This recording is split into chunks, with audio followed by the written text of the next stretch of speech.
Feng Yu menyipitkan matanya. Ada yang tidak beres. Kirilenko ini tidak senaif kelihatannya. Tadi, saat kami mengobrol, aku bertanya dengan santai tentang harganya. Dan dia ingat semuanya. Total harga barang yang dibeli hanya sekitar 500.000. Apakah dia menghitungnya? Namun, sepintar apapun Anda tidak memahami harga domestik sebaik saya. Jika Anda bertanya, penawaran pihak lain pasti akan tinggi. Menurut harga pembelian Feng Yu, barang yang dibeli Kirilenko hanya berharga 430.000 rubel. Dan Feng Yu dapat memperoleh keuntungan 14%. Jangan khawatir, Saudara Ji, serahkan semuanya padaku. Aku janji akan menegosiasikannya untukmu dan mendapatkan 500.000 rubel. Setelah Feng Yu selesai berbicara, ia mengedipkan mata pada Li Shiqiang. Li Shiqiang mengatakan sesuatu dengan keras kepada Feng Yu, yang tampaknya menolak. Kirilenko bingung, tetapi dari gerakan memutar jari terakhir Li Shiqiang, ia mengerti bahwa Feng Yu meminta uang. Feng, ini 20.000 rubel untuk kerja kerasmu. Apa menurutmu itu cukup? Kak Ji, nggak perlu sebanyak itu. Baiklah, aku yang ambil. Tenang saja, aku janji beberapa barangnya akan dimuat ke kereta mulai besok. Senang berbisnis dengan Saudara Ji. Mulai keesokan harinya, Feng Yu meminta orang-orang untuk memuat barang-barang di gudang ke dalam truk terlebih dahulu, lalu bertengkar dengan beberapa perwakilan pemasok di depan Kirilenko. Seolah-olah ia sedang berusaha keras untuk menurunkan harga Kirilenko. Sebenarnya, Feng Yu sedang berdiskusi dengan mereka apakah ia bisa membayar setelah barang tiba di Moskow. Beberapa orang mengertakkan gigi dan setuju, tetapi tentu saja lebih banyak yang mulai berdebat dengan Feng Yu. Ini adalah kolaborasi pertama mereka, dan kontraknya ditulis hitam di atas putih, dan mereka harus mematuhi kontrak tersebut, tetapi perdebatannya cukup sengit. Melihat ini, Kirilenko merasa Feng Yu sangat perhatian dan bersedia menyinggung rekan-rekannya. Ia juga berpikir akan membawa beberapa hadiah untuk Feng Yu saat ia datang lagi. Tetapi ia tidak tahu bahwa ia ditipu lagi oleh Feng Yu.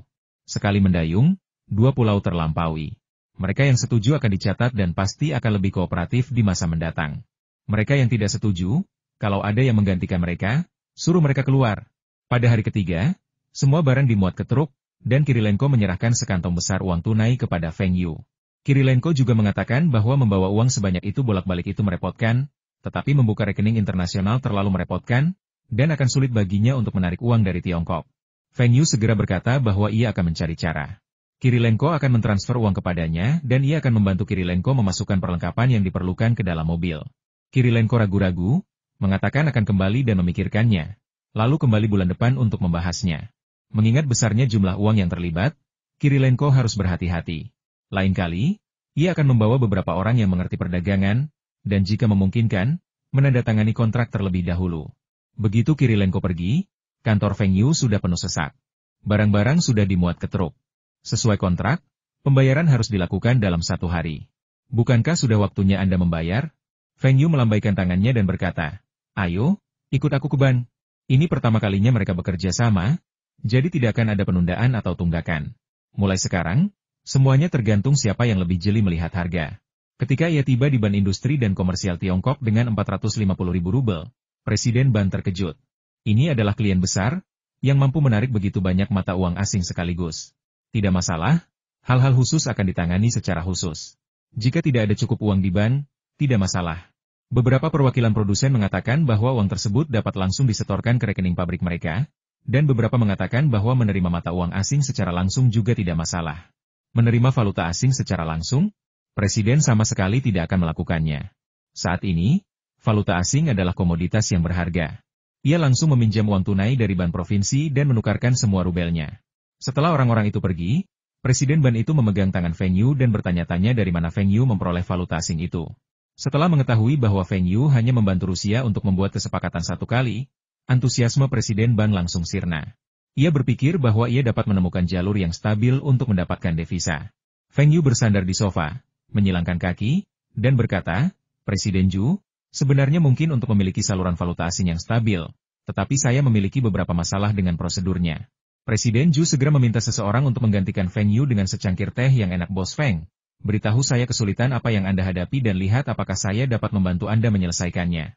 Saya sudah mendirikan perusahaan dan ingin melakukan perdagangan impor dan ekspor. Saya sudah punya segalanya, mulai dari pengadaan barang hingga penjualannya, tapi ada masalah. Perusahaan saya hanya bisa mendapatkan izin ekspor, dan proses izin impornya sulit didapatkan. Saya kenal Direktur Li dari Departemen Perdagangan Luar Negeri dan Kerjasama Ekonomi. Saya bisa menghubungkan Anda. Namun, Semua rekening perusahaan Anda harus ditangani oleh bank kami, dan pendapatan ekspor bulanan Anda tidak boleh kurang dari 400.000 rubel. Presiden Zhu mengerti apa yang dikatakan Feng Yu barusan. Dia hanya bilang itu hanya kesepakatan bisnis, dan sekarang dia sudah mendirikan perusahaan. Dia pasti punya beberapa koneksi, tapi koneksinya tidak terlalu kuat. Jika ia bisa menghasilkan devisa beberapa juta per tahun, Presiden Zhu bahkan mungkin akan dipromosikan dari bank kota menjadi bank provinsi. Sekalipun itu tidak terjadi, uangnya masih akan sangat mudah dikelola. Kalau begitu, saya akan merepotkan Anda, Presiden Zhu. 400.000 rubel sebulan agak sulit. Saya hanya bisa berjanji bahwa Anda bisa mengambil berapapun rubel yang ada di rekening dan menukarkannya dengan RMB untuk saya. Bercanda, Kirilenko belum menyetujuinya, dan Feng Yu tidak berani berjanji apapun. Kalau begitu sudah beres. Aku akan mengundang Direktur Li makan malam besok, dan tempatnya. Bagaimana kalau ke restoran Barat Huamei? Saya akan reservasi. Mata Presiden Zhu berbinar. Masakan Huamei sangat mahal. Feng Yu ini sangat berpengetahuan. Kalau begitu, sudah diputuskan, besok malam pukul 5. Ketika Feng Yu mengendarai lada untuk menjemput Presiden Zhu tak bisa menahan diri untuk tidak memandang Feng Yu dengan penuh hormat. Zaman sekarang, siapapun yang mampu membeli mobil impor pasti sangat cakap. Pukul 5, mobil Direktur Li tiba di depan pintu restoran Barat Huamei tepat waktu.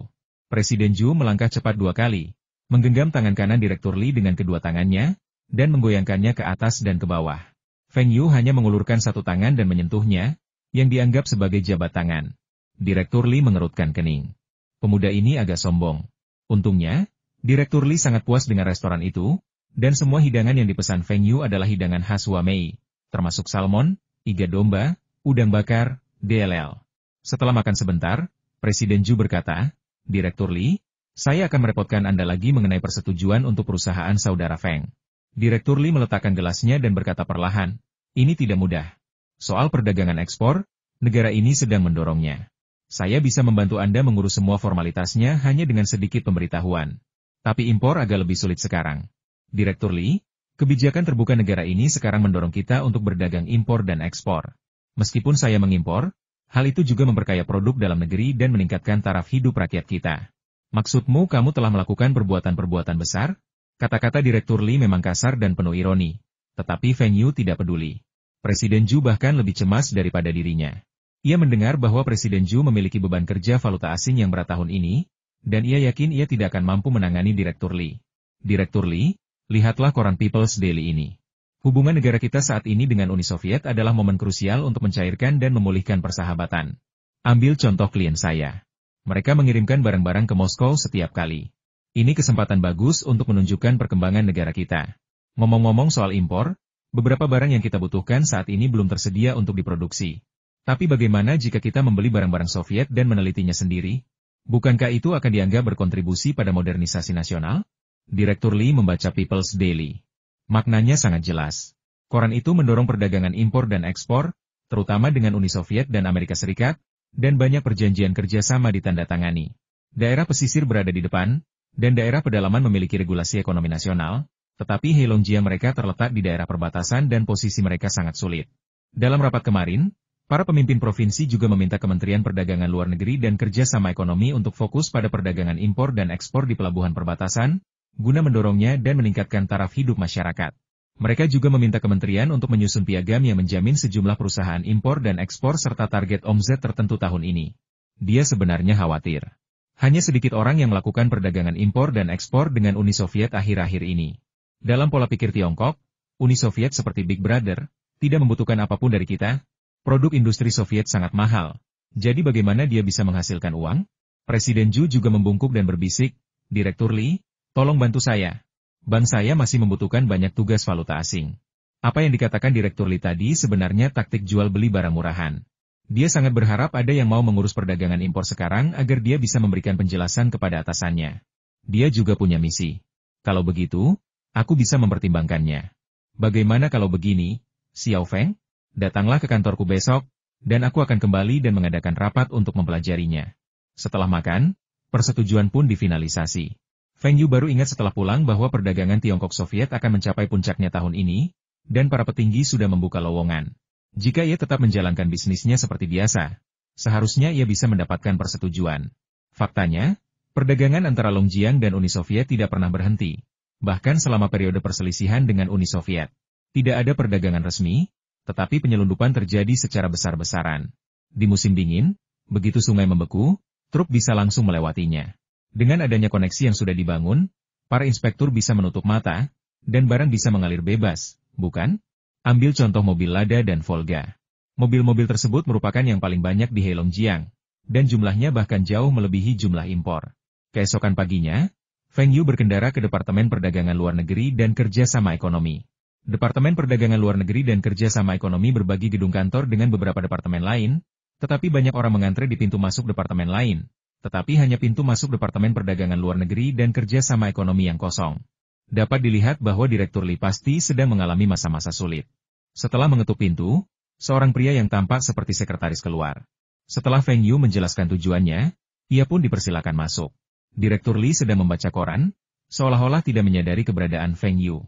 Taktik ini mungkin berhasil pada orang lain, tetapi tidak berpengaruh pada Feng Yu. Direktur Li mendongak diam-diam dan melihat Feng Yu bersandar di sofa, menyilangkan kaki, tampak santai dan puas. Pria ini sepertinya tidak terburu-buru. Xiao Feng ada di sini. Kapan kamu masuk? Saya baru saja tiba dan mohon maaf mengganggu pekerjaan Direktur Li, kata Feng Yu sopan. Namun, dalam hatinya, ia mengeluh, saya rasa sekretaris Anda tidak melapor kepada Anda ketika saya datang. Ngomong-ngomong, kemarin kamu bilang kamu punya perusahaan dan punya prosedur ekspor. Sekarang kamu perlu punya prosedur impor, kan? Itu benar. Kami sudah membahas hal ini dalam rapat. Kami bisa mengurus formalitasnya untuk Anda, tetapi akan ada beberapa batasan terkait barang yang boleh Anda impor. Kami tidak akan pernah mengimpor apapun yang dilarang oleh atasan. Apa gunanya pembatasan? Saya bisa menghasilkan banyak uang dari barang-barang biasa. Jadi mengapa saya harus berurusan dengan barang selundupan? Makna Feng Yu sangat jelas, ia akan mengimpor produk apapun yang diizinkan. Berapa banyak barang yang bisa Anda impor dan ekspor dalam setahun? Maksud saya, berapa nilainya? Feng Yu berpikir sejenak dan menepuk tangannya seharusnya 5 juta tahun ini. 5 juta dalam setengah tahun? Bukankah itu berarti puluhan juta setahun? Kalaupun ada sedikit air dalam angka-angka itu tetap 7 atau 8 juta, kan? Anak muda ini telah membangun bisnis yang cukup besar. Feng Yu menambahkan rubel. Direktur Li menarik napas dalam-dalam. Rubel? Kalau dikonversi ke RMB, bukankah itu berarti 30 hingga 40 juta yuan setahun? Ini bukan bisnis kecil. Bahkan beberapa perusahaan besar milik negara mungkin tidak memiliki perdagangan tahunan sebanyak itu. Kuota impor Departemen Perdagangan Luar Negeri dan Kerjasama Ekonomi mereka tahun ini hanya 100 juta rubel. Dan anak ini hanya bisa memenuhi 1/10-nya? Meskipun terkejut, Direktur Li berpura-pura tenang. Ia berkata oh dengan nada acuh tak acuh untuk menunjukkan bahwa ia mengerti. Feng Yu telah memeriksa dan menemukan bahwa omset impor dan ekspor tahunan perusahaannya melebihi puluhan juta rubel. Meskipun bukan yang tertinggi di Longjiang, angka tersebut jelas merupakan yang tertinggi di antara perusahaan swasta. Setelah Direktur Li mengetahui kekuatan perusahaan Feng Yu akan meminta bantuan kepada Departemen Perdagangan Luar Negeri dan Kerjasama Ekonomi. Direktur Li, jika provinsi kita membutuhkan sesuatu, selama Uni Soviet mengizinkan ekspor, beritahu saya dan saya akan membelinya. Dalam 2 tahun, provinsi kita mungkin akan menjadi provinsi dengan perdagangan terbesar dengan Uni Soviet. Akan ada semakin banyak perusahaan impor dan ekspor, dan pendapatan pajak akan terus meningkat. Tentu saja, semua ini akan tercapai di bawah kepemimpinan Direktur Li. Hei, semuanya selesai di bawah kepemimpinan Sekretaris Hao dan Gubernur Wang. Direktur Li sangat senang, tetapi dia masih berpura-pura menolak. Perusahaan ini dapat menghasilkan devisa dan meningkatkan penerimaan pajak. Jika dikembangkan dengan dukungan dari Departemen Perdagangan Luar Negeri dan Kerjasama Ekonomi, ini akan menjadi pencapaian politik yang solid baginya. Ia bahkan mungkin dapat naik jenjang karir sebelum pensiun. Tentu saja, premisnya adalah perusahaan ini memang sebaik yang dikatakan Feng Yu. Dia sudah meminta seseorang untuk memeriksanya di Biro Industri dan Komersial hari ini. Modal terdaftarnya hanya 200.000 RMB. Tetapi dia malah bilang kuota impor dan ekspor tahunan bisa mencapai 10 juta rubel. Orang ini pasti sedang mencari celah. Pada masa itu, hukum belum sepenuhnya berkembang, sehingga masih banyak celah yang bisa dimanfaatkan. Misalnya, praktik Li Shiqiang saat ini, yaitu menjual kembali obligasi negara di berbagai lokasi, memanfaatkan celah tersebut. Jika, seperti di masa-masa selanjutnya, seluruh negeri terhubung dan harga distandarisasi, bisnis ini mustahil dilakukan.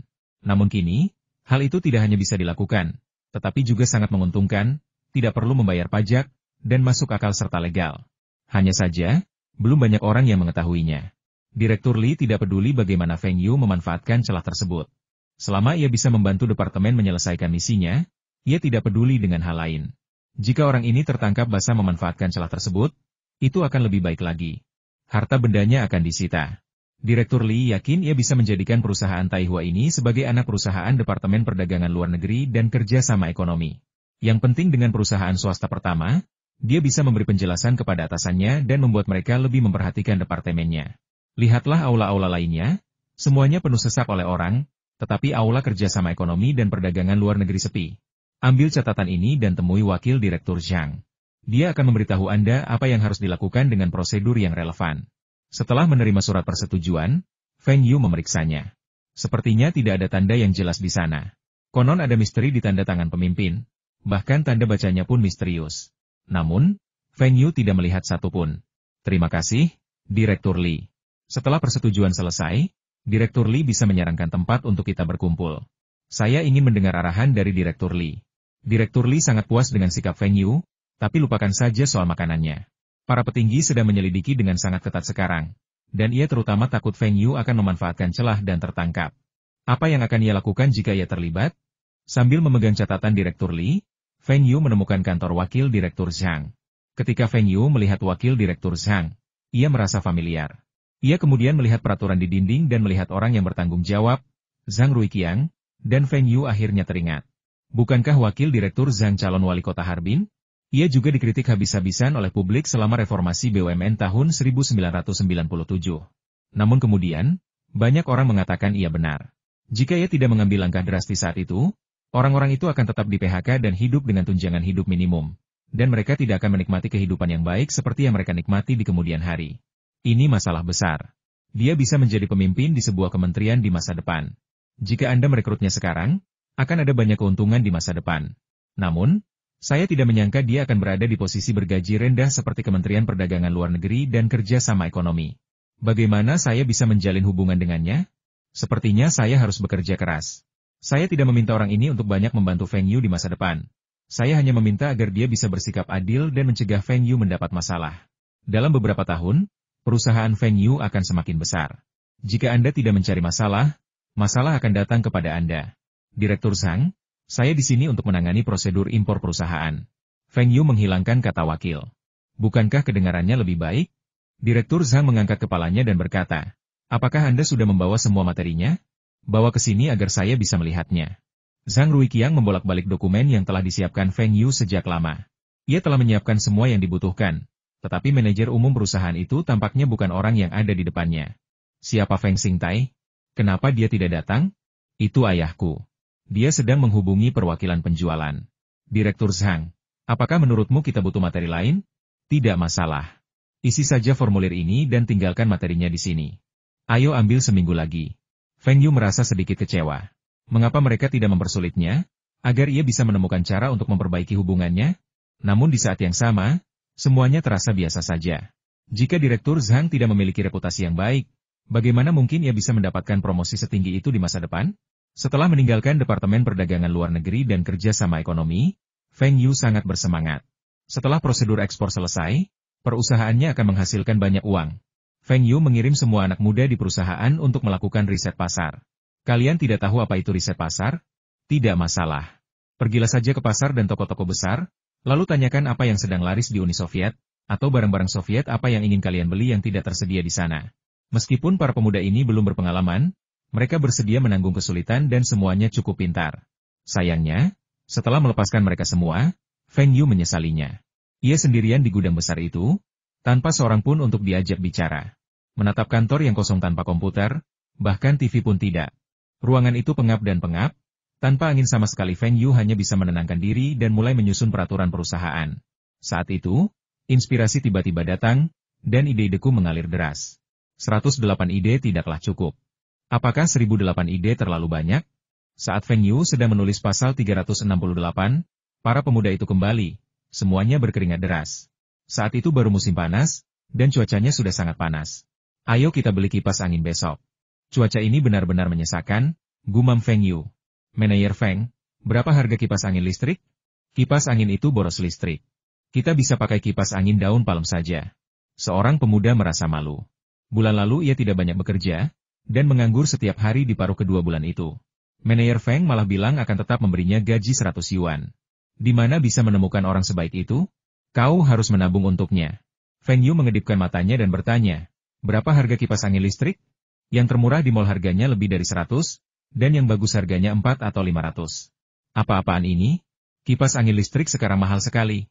Kipas angin listrik tidak membutuhkan banyak teknologi, kan? Pabrik di Tiongkok bisa memproduksinya setidaknya seharga 8.000, bahkan mungkin 10.000. Bukankah seharusnya harganya turun? Ya, saya baru saja membeli satu untuk keluarga saya beberapa hari yang lalu. Ukurannya sebesar ini, dan kepalanya bisa berputar. Terbuat dari logam. Saat mulai berputar, anginnya kencang. Tunggu, semua logam? Itu artinya kipas angin beratnya setidaknya 4,5 kilogram. Terbuat dari baja. Baja tidak murah akhir-akhir ini, jadi tidak heran kipas angin begitu mahal. Biaya material juga menjadi faktornya. Tapi apakah para produsen ini benar-benar tidak tahu apa-apa? Kenapa pakai baja? Bukankah sekarang kita punya plastik? Plastik ringan dan murah. Jadi bukankah biayanya akan jauh lebih rendah? Lebih besar. Apakah ada pabrik di Harbin yang memproduksi kipas angin listrik? Semua orang menoleh sekaligus, meninggalkan Feng Yu yang masih bingung. Pabrik kami memproduksi kipas angin listrik. Kipas angin ini sangat tahan lama. Kipas angin yang saya miliki di rumah sudah bertahan 6 tahun. Dan selain agak berisik, tidak ada masalah sama sekali. Ya ampun, aku lupa mereka semua anak karyawan pabrik motor. Satu kipas angin listrik bisa bertahan 6 tahun, pantas saja mereka tidak bisa menghasilkan uang. Siapa di antara kalian yang mengenal pemimpin pabrik itu? Semua orang mengalihkan pandangan mereka ke Wu Zigang. Tidak mungkin, Wu Zigang adalah putra seorang pemimpin pabrik. Paman saya adalah direktur bengkel kedua, jadi beliau dianggap sebagai pemimpin. Tapi sekarang bengkel kedua bekerja 1 hari dan libur 2 hari. Berapapun hasil produksi kami tidak bisa menjualnya. Ayo kita kunjungi pamanmu. Aku punya pesanan besar untuk mereka. Xiao Gang, apa ini temanmu? Bibi Wu Zigang mendesah. Anak nakal ini, dia datang saat makan malam. Kamu tidak hanya datang untuk makan sendiri, tapi kamu juga membawa temanmu. Pabrik sedang tidak baik-baik saja akhir-akhir ini, dan pamanmu hanya membayarmu 50% dari gajimu selama beberapa bulan ini. Aku pikir itu kamu waktu kecil. Halo, Bibi. Kami di sini untuk menemui Direktur Zhao. Feng Yu memberikan senyum yang menurutnya paling manis. Xiao Gang sudah datang. Kamu belum makan, kan? Ayo makan bersama. Sebentar lagi siap. Direktur Zhao sedang duduk di sofa menonton TV. Ketika melihat keponakannya datang bersama teman-temannya, ia mengira keponakannya bertengkar lagi dengan seseorang dan bersembunyi di rumahnya. Tapi itu tidak masuk akal. Kenapa dia masih memegang rokok dan alkohol di tangannya? Dari mana orang ini mendapatkan uangnya? Apakah dia mencuri barang dari pabrik dan menjualnya lagi? Halo, Direktur Zhao. Saya Feng Yu, Wakil Manajer Umum Perusahaan Perdagangan Internasional Taihua. Saya datang mengunjungi Anda hari ini untuk membicarakan beberapa bisnis dengan Direktur Zhao. Direktur Zhao menatap Feng Yu dengan takjub. Apa yang dibicarakan anak ini? Dia adalah Wakil Manajer Umum sebuah perusahaan perdagangan internasional. Berapa usianya? Duduk. Kamu mau beli apa? Biar ku jelaskan dulu. Kami tidak akan menjual barang murah dari pabrik. Feng Yu tersenyum acuh tak acuh. Saya ingin membeli sejumlah kipas angin listrik. Kipas angin listrik? Mau berapa? Meskipun pabrik kipas angin listrik tidak punya stok, bengkel mereka bisa dengan mudah memproduksi ratusan unit sehari. Jika pesanannya banyak, mereka bisa meminta bengkel lain untuk bekerja sama, atau mereka bisa bekerja lembur untuk memproduksi. Untuk batch pertama, saya mungkin membutuhkan 10.000 unit. Berapa banyak? 10.000 unit? Tidak masalah, saya jamin akan mengirimkannya kepada Anda dalam 10 hari. Direktur Zhao sangat gembira. Dengan menjual 10.000 kipas angin listrik ini, gaji pabrik bulan ini akan lunas. Direktur Zhao, jangan khawatir. Saya tidak mau kipas angin listrik yang Anda miliki sekarang. Saya mau yang lebih kecil dan lebih ringan. Kipas angin listrik yang diproduksi oleh pabrik-pabrik motor saat ini semuanya adalah kipas angin berdiri. Masing-masing tingginya lebih dari 1 meter dan sangat berat. Feng Yu hanya membutuhkan kipas angin meja kecil. Dan kecuali komponen-komponen yang diperlukan, semuanya terbuat dari plastik, terutama bilahnya, yang ringan dan hemat biaya. Lebih kecil, lebih ringan? Apa maksudmu? Kecuali bagian yang membutuhkan baja, semua bagian lainnya terbuat dari plastik, seperti bilah kipas. Tingginya hanya perlu 30 hingga 40 cm. Jadi motornya juga bisa lebih kecil. Jelas Feng Yu sambil memberi isyarat dengan tangannya. Siapa yang mau beli kalau begini? Bukan cuma anginnya nggak bakal sampai ke muka, tapi juga nggak bakal awet. Feng Yu tersenyum dan berkata, Direktur Zhao, jangan khawatir. Katakan saja kalau Anda bisa. Berapa harganya? Saya akan memesan 10.000 unit dulu. Direktur Zhao ragu-ragu cukup lama. Ia berpikir, mungkin saja. Tapi bisakah kita menghasilkan uang darinya? Bukankah produknya akan berkualitas rendah? Reputasi pabrik tua milik negara ini akan hancur. Saya perlu melapor ke bos saya. Direktur Zhao, bengkel ini hampir tidak mampu membayar gaji sekarang, kan? Kudengar penjualan produksi pil pabrik kita sedang menurun di pasaran. Lihat meja ini, bahkan tidak ada daging. Kau tidak perlu khawatir aku bisa mendapatkan uangnya. Tanyakan saja pada Gangzi berapa penghasilannya setiap bulan setelah bekerja dengan saudara iparku selama lebih dari 3 bulan. Wu Zigang berkata dengan sangat kooperatif, Paman. Saya mendapat 100 yuan sebulan, ditambah bonus di akhir bulan, dan sekarang saya sudah mendapatkan makanan dan akomodasi. Direktur Zhao juga tampak terkejut, Anda bisa mendapatkan 100 yuan sebulan? Gaji rata-rata pekerja di pabrik mereka kurang dari 100 yuan. Perusahaan dagang ini sepertinya sangat kaya. Saya harus segera melaporkannya kepada pimpinan. Para pekerja masih menunggu upah mereka. Aku akan ke rumah Direktur Li sekarang. Kalian bisa makan dulu, tidak perlu menungguku. Li tua, saatnya makan. Kamu makan dulu. Aku sakit tenggorokan dan tidak bisa makan. Tapi kamu harus makan. Aku tahu pabriknya sedang tidak baik-baik saja sekarang, tapi kesehatan adalah modal revolusi. Efisiensi yang buruk? Tidak ada efisiensi sama sekali. Saya wakil direktur yang bertanggung jawab atas produksi dan penjualan. Sekarang sebagian besar bengkel di pabrik bekerja 1 hari dan istirahat 2 hari. Upah pekerja hanya bisa dibayar setengahnya selama beberapa bulan berturut-turut. Jika ini terus berlanjut, banyak keluarga akan kesulitan makan. Direktur Li tersenyum getir. Iya, sebagai wakil direktur, telah gagal menjalankan tugasnya. Dang, ini Lau Zhao. Kamu sudah makan? Ayo minum bersama Lau Li. Dia tidak bisa tidur akhir-akhir ini. Kakak ipar, jangan minum dulu. Ada hal mendesak yang harus saya bicarakan dengan Direktur Li. Direktur Zhao sedang tidak ingin minum. Zhao tua, ada apa? Apa ada yang tidak beres di pabrik? Direktur Li berdiri dari sofa. Pabrik sekarang tidak buka di malam hari. Mungkin ada yang masuk dan mencuri sesuatu yang penting. Pabrik mereka juga punya peralatan militer. Kabar baik? Ini kabar baik. Direktur Li, keponakanku membawa bos besar ke sini hari ini. Setelah mendengarkan cerita Direktur Zhao, Direktur Li menundukkan kepala sambil berpikir. Mendapat pesanan yang masuk adalah hal yang baik. Lagi pula, keahlian yang dibutuhkan tidak terlalu tinggi, dan pabrik motor mereka sepenuhnya mampu memproduksinya. Kekhawatiran Direktur Zhao memang beralasan. Jika semuanya terbuat dari plastik, bukankah semuanya akan rusak? Mereka akan pecah begitu saja dan tidak akan tahan lama. Ini akan merusak reputasi pabrik mereka. Tetapi sekarang pabrik menghentikan produksi setiap 2 hari sekali. Tidak ada pesanan, tidak ada keuntungan, pekerja tidak dapat dibayar, dan bahkan biaya pengobatan tidak dapat diganti sepenuhnya. Para pekerja menuntut upah mereka setiap hari. Minggu ini, ia telah dihalangi oleh para pekerja di depan pintu rumahnya 3 kali. Setiap kali, ia meminjam upah simpanannya. Tetapi ini bukan solusi jangka panjang. Sekarang pesanan telah diantar ke rumahnya, dia tidak tahu apakah harus menerimanya. Direktur Li, saya rasa kita bisa dan harus menerima ini. Jika tidak ada pesanan baru bulan ini, kita tidak akan mampu membayar setengah dari gaji. Bagaimana dengan reputasi pabrik kita? Kita pabrik tua yang penuh dengan kehormatan. Kita tidak bisa membiarkan orang menuduh kita memproduksi produk berkualitas rendah. Kita bisa bernegosiasi dengan bos dan meminta mereka mencantumkan merek dagang mereka. Lalu kita tinggal memproduksi produknya. Terakhir kali saya belajar di selatan, banyak pabrik di sana yang melakukannya, jadi kenapa kita tidak bisa? Maksudmu OEM? Direktur Li mendesah. Mereka pabrik besar milik negara. Kapan mereka sampai harus melakukan OEM untuk perorangan? Direktur Li, ini satu-satunya solusi. Kita akan bertahan seperti ini saja, menunggu perintah dari atasan. Berapa lama itu akan berlangsung? Ambil contoh pesanan tahun lalu untuk memproduksi kipas angin listrik. Apa yang terjadi? Kita akhirnya menjualnya dengan kerugian. Kali ini, bosnya tampaknya cukup mudah diajak bicara. Dia bahkan tidak menanyakan harganya, hanya bilang kita mau 10.000 unit dulu. Kita akan mendapatkan 10 yuan per unit, meskipun 5 yuan, itu tetap 50.000 yuan. Oke, bos masih di rumahmu, kan? Aku akan ikut denganmu melihat dan memesannya. Mesin-mesinnya selalu tidak digunakan dan biaya perawatannya sangat mahal. Lebih baik OEM saja. Direktur Li menggertakkan gigi dan memutuskan. Pak Li, kamu mau kemana? Kamu belum makan? Teriak istri Direktur Li. Jangan makan lagi. Aku akan ke rumah Lau Zhao untuk membicarakan pekerjaan. Feng Yu menatap makanan di atas meja, sedikit tak percaya. Ini adalah rumah direktur bengkel, dan hanya ada 2 piring sayuran di atas meja. Satu-satunya hidangan daging hanyalah telur orak-arik yang baru dibuat. Kalau keluarga pemimpin saja seperti ini, betapa miskinnya keluarga buruh? Bibi, apa Bibi dan Paman akan makan ini sekarang? Bahkan tidak ada daging, Wu Zigang tidak sanggup makan.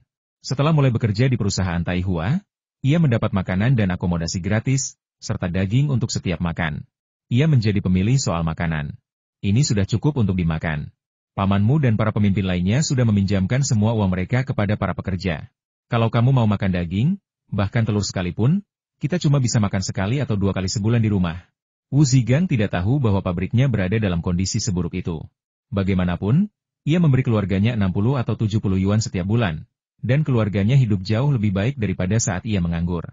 Mereka berdua meletakkan sumpit setelah hanya makan semangkuk nasi, dan bahkan tidak ingin menyentuh telurnya. Mereka memutuskan untuk kembali dan mencari sesuatu untuk dimakan. Kunci pintu berbunyi klik dan Direktur Zhao masuk bersama orang asing.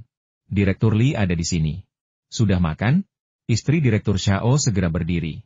Tuan Feng, ini Direktur pabrik kami, Li. Beliau sekarang memegang keputusan akhir dalam urusan pabrik. Kemarilah dan dengarkan berapa besar rencana Anda untuk membayar kami per unit. Direktur Zhao melambaikan tangan kepada istrinya dan menggenggam tangan Feng Yu. Direktur pabrik akan segera pensiun dan harus dirawat di rumah sakit setiap hari, beralasan sakit, dan sama sekali tidak peduli dengan pabrik. Direktur Li, wakil direktur pertama, kini menjadi penanggung jawab pabrik. Feng Yu mengulurkan tangan dan berjabat tangan dengan Direktur Li. Halo, Direktur Li. Mari kita duduk dan bicara. Istri Direktur Zhao sangat perhatian dan membuat beberapa cangkir teh. Wu Zigang berdiri di belakang Feng Yu seperti pengawal. Ketika Direktur Li memasuki ruangan dan melihat Feng Yu, ia tertegun sejenak. Direktur Zhao mengatakan bahwa Tuan Feng masih muda, tetapi ia tidak menyangka Tuan Feng begitu muda, baru berusia 20 tahun. Seandainya ia tahu bahwa Feng Yu bahkan belum berusia 16 tahun, ia pasti akan terkejut. Direktur Li, Direktur Zhao telah menjelaskan persyaratan saya kepada Anda. Selain motor yang diperlukan, gunakan plastik untuk hal lainnya. Motornya tidak perlu terlalu besar, dan bila kipas plastiknya bisa lebih kecil dayanya. Bahkan penutup pelindung di bagian luar pun opsional. Apa? Kau mau melewatkan penutup pelindungnya? Kalau bila kipasnya terbang, orang-orang akan terluka. Direktur Li geram. Dia memang seorang pencari keuntungan yang bahkan tidak mempertimbangkan keselamatan? Bagaimana mungkin kau terluka? Apa Direktur Li belum pernah melihat kipas angin langit-langit? Kenapa kipas angin langit-langit tidak ada pelindungnya? Lagi pula, bila kipas angin kami terbuat dari plastik, dan kecepatannya lebih rendah. Bahkan saat kipas angin menyala, hanya akan sakit jika kau memasukkan jarimu ke dalamnya. Ini permintaanku. Feng Yu menjelaskan dengan acuh tak acuh. Masukkan jarimu ke sana. Kecepatannya terlalu lambat. Bagaimana mungkin ada angin? Asalkan lebih kuat dari kipas angin, tidak masalah. Konsumsi dayanya lebih rendah dan hemat listrik, kan? Contohnya kamu di rumah. Siapa yang berani terus-terusan ditiup angin kencang? Kipas angin seperti ini cuma perlu satu pengaturan, nggak perlu goyang-goyang kepala, dan langsung diarahkan ke satu orang. Basisnya juga bisa dibuat lebih kecil. Dengan penjepit sebesar ini, kipas angin ini bisa diletakkan di lantai, dijepit di meja, atau bahkan dijepit di atas lemari pakaian untuk mengubahnya menjadi kipas angin langit-langit yang meniupkan udara dari atas ke bawah. Feng Yu memberi isyarat sambil berbicara. Di generasi selanjutnya, kipas kecil ini sangat populer. Tetapi sekarang, kipas ini sama sekali tidak tersedia. Desain baru Feng Yu memukau Direktur Zhao dan Direktur Pabrik Li. Bisakah kipas angin dibuat seperti ini? Potensinya sungguh luar biasa. Kami bisa memproduksi semua yang Anda sebutkan. Berapa harga yang Anda tawarkan untuk kipas seperti ini? Saya sudah hitung harganya, dan ternyata cuma sekitar 12 yuan per unit. Saya kasih 20 yuan. Yang ada kepala osilasi dan tutup pelindungnya agak lebih mahal. Jadi saya kasih 30 yuan. Kalau bisa diproduksi, saya pesan 10.000 masing-masing. Direktur Li dan Direktur Zhao melihatnya dan berbisik satu sama lain. Ya, kita bisa. Kita bisa membuat 2 jenis kipas angin dengan menggantinya dengan bahan plastik. Kita bisa mendapat untung setidaknya 8 yuan untuk masing-masing kipas. 20.000 unit, itu berarti 1.600.000 yuan. Oke, tapi kami punya permintaan. Kipas angin ini tidak boleh dinamai sesuai nama pabrik kami. Anda harus mendaftarkan merek dagang baru. Mulut Feng Yu ternganga. Dia bahkan tidak meminta biaya desain kepada pabrik motor. Dia ingin membantu perusahaan milik negara setempat dan merevitalisasi pabrik tersebut. Dia tidak menyangka mereka akan menolak merek dagang. Mungkinkah mereka menganggap kipas angin listrik ini bukan ide yang bagus? Kalau kamu tidak mau, aku senang. Kalau begitu kita sepakat. Aku akan mendaftarkan merek dagangnya, dan namanya adalah Feng Yu. Untuk memastikan mesin itu dapat segera dipasarkan, Feng Yu meminta Direktur Zhao untuk meminta para pekerja memproduksi beberapa prototipe malam itu. Terlambat mendesain? Belum siap dengan materialnya? Tak masalah, cukup uji kekuatan anginnya. Cangkang plastik di luarnya sekarang bisa diganti dengan kardus. Bila kipasnya bisa dipotong dari selembar papan plastik. Tidak, anginnya terlalu kencang, kita perlu menguranginya. Baling-baling kipas terlalu besar, buatlah lebih kecil. Bila kipas ini terlalu tebal, perlu diganti dengan yang setengahnya lebih tipis. Kabel listrik ini terlalu panjang. 2 meter sudah cukup. Feng Yu terus memberikan saran untuk perbaikan. Dan akhirnya, setelah kedua master bekerja selama 3 jam, mereka membuat 2 kipas angin listrik yang membuat Feng Yu puas. Tuan Feng, bagaimana kita mengangkut kipas angin listrik ini? Kipas angin ini punya 3 bilah dan tidak terlindungi. Bilahnya bisa patah dengan mudah, tanya Direktur Zhao dengan cemas. Jangan pasang bilah kipasnya dulu. Beli saja dan biarkan mereka merakitnya sendiri. Begitu juga dengan alasnya. Beri mereka sekrup dan tulis instruksi yang jelas. Bahkan anak berusia beberapa tahun pun bisa memahaminya. Merakitnya sendiri? Direktur Zhao dan Direktur Li bertukar pandang. Apakah kamu masih merakit peralatan listrik sendiri? Tapi benda ini sangat sederhana. Mereka tahu cara merakitnya tanpa perlu membaca manualnya. Ini pola merek dagang Feng Yu. Harus ditempatkan di tempat yang mudah terlihat. Feng Yu menulis karakter peramal untuk hujan. Dengan gunung terbalik di atas dan 3 tetes hujan di bawah. Ia telah menyiapkan merek dagang ini di kehidupan sebelumnya. Tidak masalah. Saya akan menghubungi Lawang dari pabrik plastik dan meminta mereka memproduksi suku cadang untuk kita. Tapi, Tuan Feng, haruskah kita membayar depositnya dulu? Tidak masalah. Aku akan datang besok pagi membawa kontrak dan deposit. 100.000 sudah cukup, kan? Setelah barang-barang dimuat ke truk, kamu bayar 80%, dan sisanya di akhir bulan. Oh, dan buat kipas anginnya dengan berbagai warna. Jangan hanya putih. Biru, merah, merah muda, hijau, warna cerah apapun bisa. Dan bila kipasnya juga bisa dibuat dalam berbagai warna. Saat berputar, akan terlihat seperti pelangi. Feng Yu tahu pabriknya sedang kesulitan, jadi deposit 100.000 yuan adalah cara untuk meyakinkan mereka. Selama kipas angin itu diproduksi dan dipasarkan, Feng Yu yakin kipas angin itu akan terjual habis di seluruh provinsi.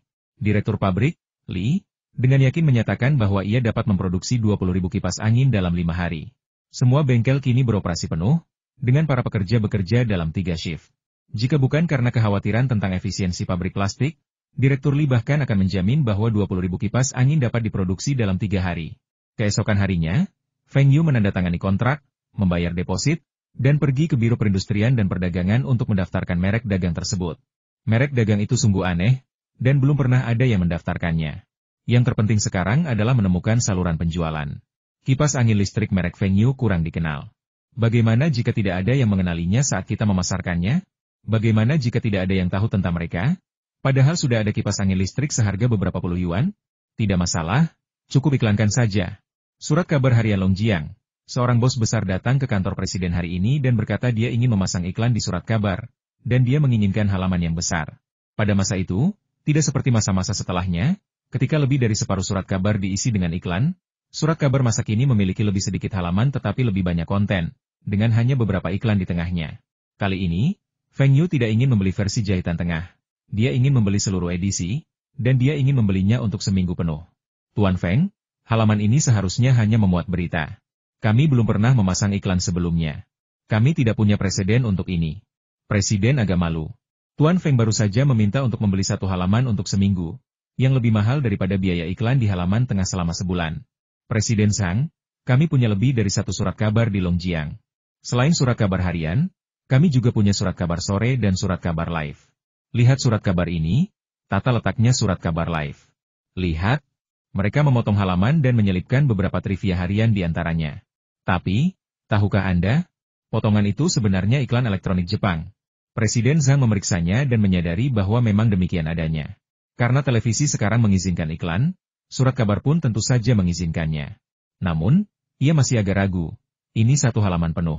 7 hari, 7.000 yuan. 1.000 sehari, uangnya banyak banget. Kalau ditotal, iklan di halaman tengah cuma untung kurang dari 200 sehari. Tapi itu kan halaman tengahnya, cuma 1 halaman. Melihat keraguan Presiden Zhang, Feng Yu kembali menaikkan tawarannya perusahaan saya bisa menambahkan 1.000 yuan lagi selama 1 minggu. Hanya seminggu. Kenapa Presiden Zhang tidak berani mencobanya?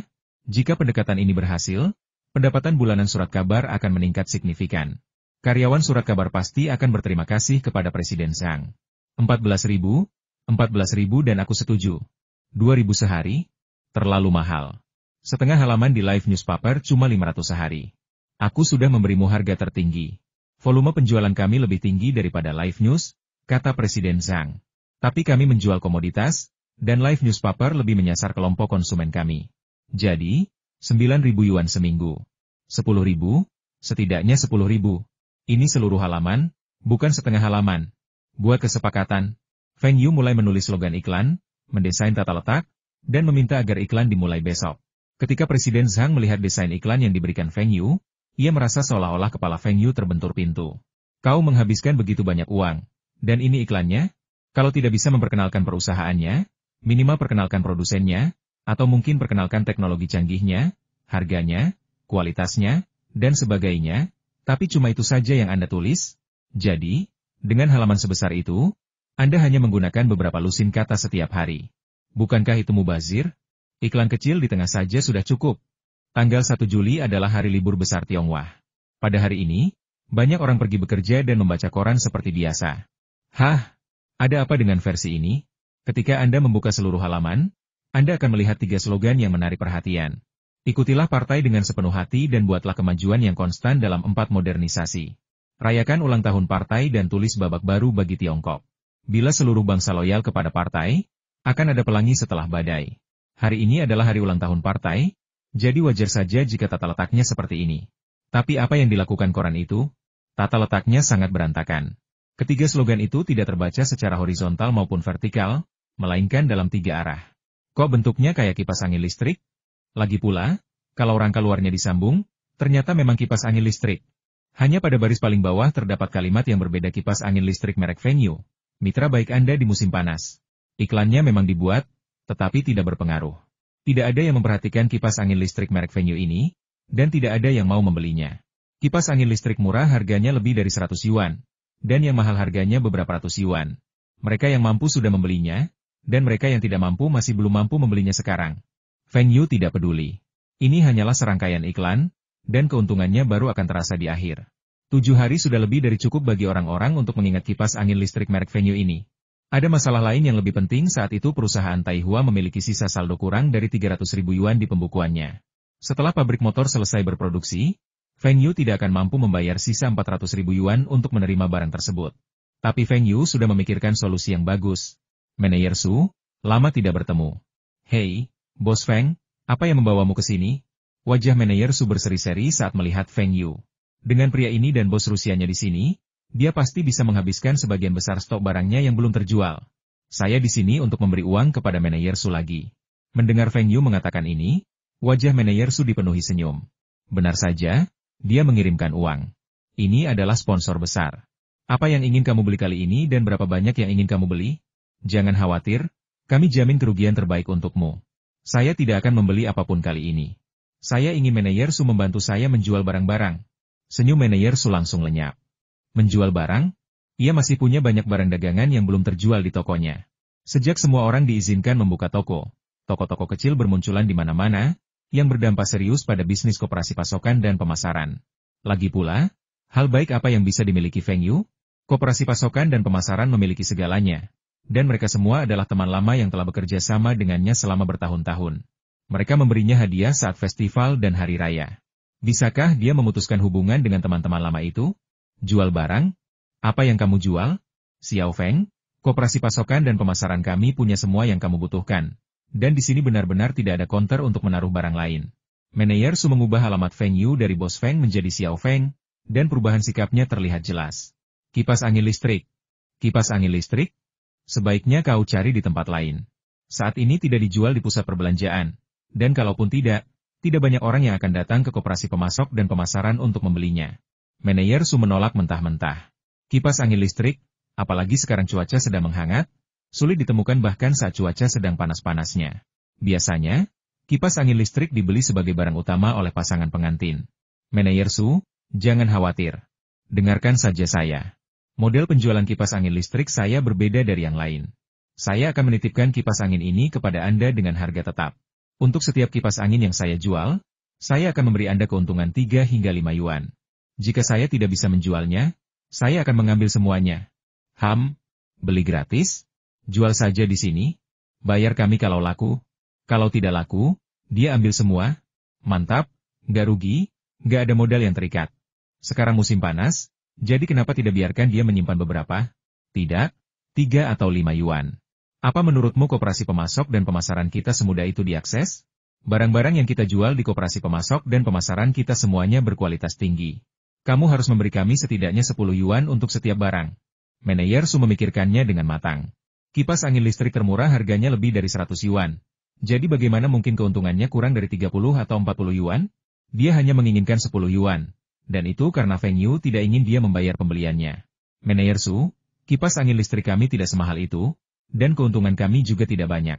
Kami hanya menjual satu kipas angin seharga 50 atau 60 yuan, dan keuntungannya kurang dari 10 yuan. Kalau penjualan bagus, kami hanya bisa memberi Anda 5 yuan. Kalau tidak, kami bahkan tidak bisa memberi Anda 3 yuan. Manajer Su menatap Feng Yu dengan tak percaya. Hanya 50 atau 60 yuan untuk sebuah kipas? Bagaimana mungkin? Biayanya bahkan tidak cukup untuk menutupinya. Motor sebesar itu, baja seberat itu, beserta sakelar dan papan sirkuit di bawahnya. Bagaimana mungkin harganya kurang dari 80 atau 90 yuan? Kipas berkualitas tinggi saja harganya lebih dari 200 yuan. Bagaimana mungkin biayanya serendah itu? Dan dia masih untuk 50 atau 60 yuan? Kipas angin listrik ini merek apa? Apa yang rusak? Tanya manajer Su hati-hati. Barang palsu dan jelek tidak boleh muncul di koperasi pemasok dan pemasaran. Merek Feng Yu jelas bukan produk palsu atau kualitas rendah. Ini adalah desain dan produksi terbaru dari pabrik motor kami. Lihat, semuanya diberitakan di surat kabar harian. Feng Yu mengeluarkan koran hari ini dan menunjukkannya kepada manajer Su. Manajer Su kemudian teringat bahwa ia pernah melihat halaman ini di koran pagi ini. Ia masih penasaran, karena ia belum pernah mendengar tentang kipas angin listrik merek Feng Yu ini. Ternyata kipas angin itu bahkan belum dirilis. Apakah ini dari pabrik motor? Tentu saja. Kamu bisa pergi dan bertanya. Kalau aku bohong, aku akan memberikan kipas ini gratis. Feng Yu berhenti berbicara dan berkata, tentu saja itu dari pabrik motor, tetapi itu adalah produksi OEM, bukan merek pabrik motor yang dipikirkan manajer Su. Kalau begitu, beri aku setidaknya $5 untuk setiap kipas angin. Kipas angin listrik itu memakan banyak tempat dan perlu memenuhi gudang. Kita tidak akan melakukannya dengan uang yang terlalu sedikit. Manajer Su mempercayai kata-kata Feng Yu, tetapi ia tetap harus berjuang demi keuntungan. Kipas angin kami tidak besar. Begini saja. Kami punya 2 ukuran. Ukuran besar 59 yuan, dan saya beri 4 yuan untuk setiap kipas. Ukuran kecil 49 yuan, dan saya beri 3 yuan untuk setiap kipas. Untuk setiap 100 unit yang terjual, saya beri tambahan 50 yuan. Ini harga tertinggi yang bisa saya tawarkan. Saya tidak bisa membiarkan Anda menghasilkan lebih dari kami tanpa modal sedikit pun. Manajer Su memikirkannya dan menyadari bahwa itu cukup tepat. Rata-rata, ia bisa mendapat untung 4 yuan per unit. Kipas angin ini sangat murah, jadi seharusnya ia bisa menjual 100 kipas angin dalam satu musim panas, kan? Itu berarti untung 400 yuan, dan tanpa investasi modal, semua uang itu akan langsung masuk ke kantongnya. Baiklah, tapi lain kali Lau Maozi datang untuk membeli sesuatu, kamu harus membawa kita ke sini lagi dan biarkan dia membeli lebih banyak. Tidak masalah, mungkin dia akan datang bulan ini. Aku juga menantikannya. Ayo kita raih kekayaan bersama. Feng Yu mengeluarkan kontrak yang telah disiapkan dari tasnya dan menyerahkannya kepada manajer Su. Hah? Nggak benar, Bos Feng. Kenapa kita harus bayar deposit? Manajer Su, depositnya tertulis jelas di sini. Hanya untuk 1 bulan. Saya akan mengembalikannya secara penuh setelah kita melunasi tagihan 1 bulan kemudian. Saya tidak bisa meninggalkan semua barang begitu saja tanpa Anda membayar sepeser pun. Jika barangnya rusak atau hilang, saya harus meminta bantuan siapa? Terlalu mahal. Menurut harga aslinya, seharusnya minimal 100 unit. Terlalu mahal, terlalu mahal. Apa bedanya dengan membeli sendiri? Tentu saja ada perbedaan, dan perbedaannya sangat besar. Kalau beli dari orang lain, berapa harga kipas angin listriknya? Kalau tidak bisa dijual, apa mereka akan mengembalikan uang? Saya punya stok banyak, dan saya yang menanggung semua risikonya. Berapapun yang dijual, pasti untung. Coba pikirkan, benar juga, kan? Manajer Su bingung dan memikirkan keuntungan 400 yuan. Ia menggertakkan gigi dan berkata, oke, saya ambil 100 unit. Tapi depositnya pasti lebih murah. 2 gaya itu, masing-masing 100. Aku beri deposit $50 untuk masing-masing, totalnya 10.000. Boleh? Tunggu, kenapa ini bukan stempel pabrik motor? Aku belum pernah dengar tentang perusahaan Taihua. Ini perusahaan penjualan kipas angin listrik merek Fengyu. Bosnya sama dengan direktur pabrik motor, kalau tidak, bagaimana mungkin bisa semurah itu? Fengyu melanjutkan, dan dia tidak tahu bagaimana manajer Su memahaminya. Manajer Su tampak seolah tiba-tiba mengerti sesuatu.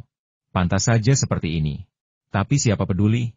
Urusan pabrik motor bukanlah urusan seorang manajer koperasi pemasok dan pemasaran seperti dia. Setelah kontrak ditandatangani, Fengyu pergi ke First Department Store untuk melobi manajer toko. Ketika pihak toko melihat bahwa koperasi pemasok dan pemasaran telah menandatangani kontrak, mereka pun memesan 200 unit dengan ketentuan yang sama.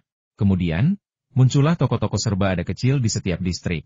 Setelah melihat kontrak dengan First Department Store, mereka pun memesan setidaknya 200 unit. Pada akhirnya, Fengyu menerima pesanan sejumlah 1.400 unit, dan mulai besok, Fengyu akan menerima deposit sebesar 70.000 yuan, yang cukup untuk mengambil barangnya.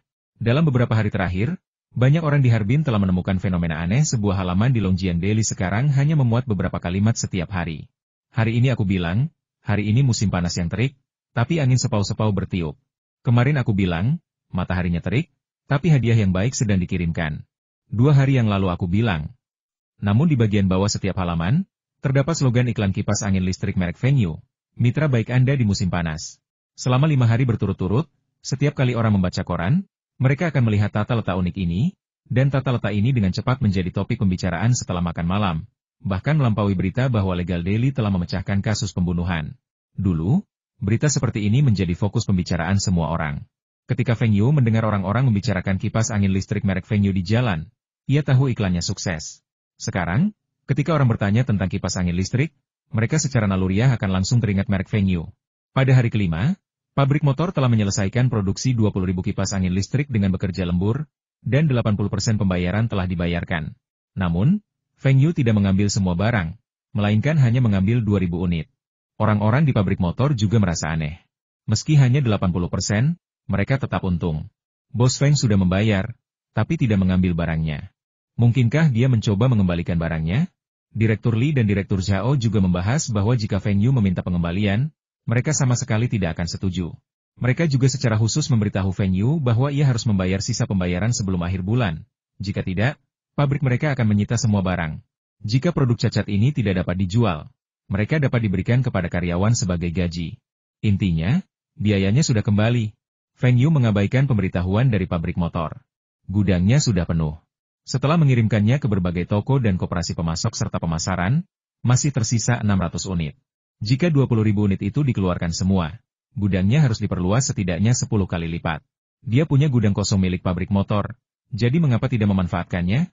Pada hari ke-6, sebuah iklan asli akhirnya muncul di koran. Iklan itu bergambar kipas angin meja, dan dengan huruf merah besar tertulis kipas angin meja merek Fengyu. Harga mengejutkan 59 yuan. Malam harinya, Fengyu berada di gudang, mengadakan rapat dengan pihak perusahaan. Bagaimana statistik kalian hari ini? Toko mana yang penjualannya bagus dan mana yang tidak? Apakah ada toko yang sengaja tidak memajang kipas angin kita? Apakah ada toko yang menyesuaikan harga? Ketakutan terbesar dengan model penjualan konsinyasi ini adalah para agen yang bermain curang. Mereka mungkin sengaja mengklaim produk Anda tidak laku agar Anda memberi mereka diskon lebih besar, atau mereka mungkin menaikkan harga karena produk Anda laku, atau mereka mungkin menggunakan produk Anda sebagai alat untuk mempromosikan produk serupa dengan margin keuntungan yang lebih tinggi. Fengyu telah menuliskan klausul-klausul ini dengan jelas dalam kontrak. Jika ia melanggar kontrak, ia tidak hanya tidak akan menerima 1 sen pun dari biaya agensi yang disepakati, uang jaminannya juga tidak akan dikembalikan, dan pihak lain harus membayar kompensasi setidaknya 10.000 yuan. Fengyu menduga mereka akan mengklaim seseorang telah melanggar kontrak, atau mungkin semuanya telah melanggar. Saat ini, instansi pemerintah semakin otoriter, dengan rasa superioritas yang membabi buta. Perusahaan swasta mana yang berani menuntut instansi pemerintah? Namun, kenyataannya tidak seperti yang diharapkan Fengyu. Tidak ada yang melanggar kontrak, hanya saja kipas angin listriknya tidak laku sama sekali. Pak Feng, koperasi pemasok dan pemasaran hanya menjual 3 unit hari ini. Saya melihatnya dengan jelas. Koperasi pemasok dan pemasaran berusaha keras mempromosikannya, tetapi tidak ada yang membeli. Di First Department Store juga begitu. Barangnya dipajang di rak elektronik, tapi jarang ada yang beli. Hari ini kami cuma jual 5. Punyamu masih bagus. Cuma ada 1 di Power Department Store. Kalian masih buka? Tapi Taiping Department Store belum menjual 1 unit pun. Bos Feng, apakah kipas angin listrik ini ada di tanganmu? Semua orang berbicara serempak. Feng Yu mendengarkan dengan saksama dan mengangguk. Mereka semua telah melakukan riset dengan serius, tidak ada yang bermalas-malasan. Tuan Feng, kipas angin listrik ini tidak laku sama sekali. Apa yang harus kita lakukan? Feng Yu tersenyum dan berkata, tunggu, 3 hari lagi, kamu akan melihat hasilnya. Besok kamu akan melakukan ini. Pada hari ke-7, hari terakhir iklan di surat kabar harian, iklan tersebut menampilkan kipas angin listrik seharga 49 yuan, dan disertai 2 gambar. Satu gambar kipas angin listrik yang dijepit di atas meja, dan gambar truk yang keluar dari pabrik motor. Sore itu, manajer Su dari Koperasi Pasokan dan Pemasaran mengerutkan kening. Kipas angin listrik ini tidak laku seperti yang ia bayangkan. Harganya lebih dari setengahnya, tetapi tidak terkenal. Bukankah Feng Yu bilang ia sedang mengiklankannya? Hanya 2 gambar dan beberapa kata di koran, bagaimana itu bisa dianggap iklan? Halo, apa yang ingin kamu beli? Apakah Anda memiliki kipas angin listrik merek Feng Yu? Ya, totalnya ada 2 gaya. Dan masing-masing gaya punya banyak warna. Mau yang mana? Tanya si penjual dengan lesu. Apakah ini benar-benar 49 yuan? Hanya dari koran? Si penjual melihat koran dan mengeluarkan kipas angin listrik dengan warna dan model yang sama dari bawah meja kasir. Ya, 49 yuan. Baiklah, aku mau 1, tidak, 2, dan 1 untuk keluarga ayah mertuaku juga. Oke, kamu mau warna apa? Si penjual senang karena manajer Su bilang dia akan memberinya komisi $1 untuk setiap kipas angin listrik yang terjual. Sudahlah, cepat kembalikan. 10 lembar uang kertas besar diletakkan di meja kasir. Si penjual mengambil uang itu dan segera memberikan kembaliannya, lalu menyerahkan 2 kotak kipas angin listrik kepada para pelanggan. Itu tidak benar. Kenapa kotaknya begitu kecil? Bahkan bila kipasnya saja tidak muat. Pelanggan itu menatap penjual itu dengan curiga, seolah-olah penjual itu sedang menipunya. Lihat, bila kipasnya terpisah. Begitu sampai di rumah, tinggal buka dan kencangkan sekrupnya. Anak kecil pun bisa melakukannya. Hei, ini cukup menarik. Aku bisa membawanya pulang dan menjadikannya mainan untuk anakku. Manajer Su akhirnya tersenyum ketika melihat seseorang membeli 2 sekaligus. Namun, ia sangat penasaran mengapa orang ini membeli 2. Tiba-tiba ia teringat sesuatu dan segera membolak-balik Longjiang Daily. Ada foto produk yang keluar dari pabrik motor. Ternyata semua orang tahu itu produk dari pabrik motor, jadi mereka lega dengan kualitasnya. Manajer Su tidak tahu bahwa ada alasan lebih dari itu. Feng Yu meminta orang-orang perusahaan untuk pergi ke tempat-tempat ramai hari ini untuk menyebarkan berita dan membuat semua orang percaya bahwa kipas angin listrik merek Feng Yu ini diproduksi oleh pabrik motor. Apa yang salah dengan plastik? Plastik sama kuatnya. Dan itu hanya soal meniupkan udara. Dan plastik tidak meniupkan udara lebih sedikit daripada besi. Lagi pula, berapa harga kipas angin itu? Berapa harga yang ini? Dulu saya beli 1, tapi sekarang saya bisa beli beberapa. Kelebihan lainnya terbuat dari plastik, jadi tidak akan berkarat. Tak hanya cantik dipandang, alat ini juga mudah dibersihkan dengan kain lembab. Selain itu, alat kecil ini mudah disimpan saat tidak digunakan di musim dingin, tidak seperti alat yang lebih besar yang memakan banyak tempat. Keuntungan lainnya adalah aman. Saat jari dimasukkan, hanya akan terasa sedikit sakit dan tidak akan ada cedera sama sekali. Sudah seminggu ini dimuat di koran. Bagaimana mungkin barang ini berkualitas rendah? Lagi pula, bagaimana mungkin pabrik motor memproduksi produk berkualitas rendah? Lihat, anak tetangga Pak Tua Wu membelikannya 1. Pak Tua Wu memamerkannya kepada kami selama lebih dari 1 jam kemarin, dan dia sedang menikmatinya di rumah sekarang. Setelah dorongan ini, beberapa orang tergoda dan pergi ke pusat perbelanjaan atau koperasi pemasok dan pemasaran untuk bertanya, apakah kipas angin listrik ini benar-benar semurah itu? Setelah melihat sampelnya, beberapa orang langsung membelinya, sementara yang lain pulang untuk mempertimbangkannya dan memutuskan untuk membelinya keesokan harinya.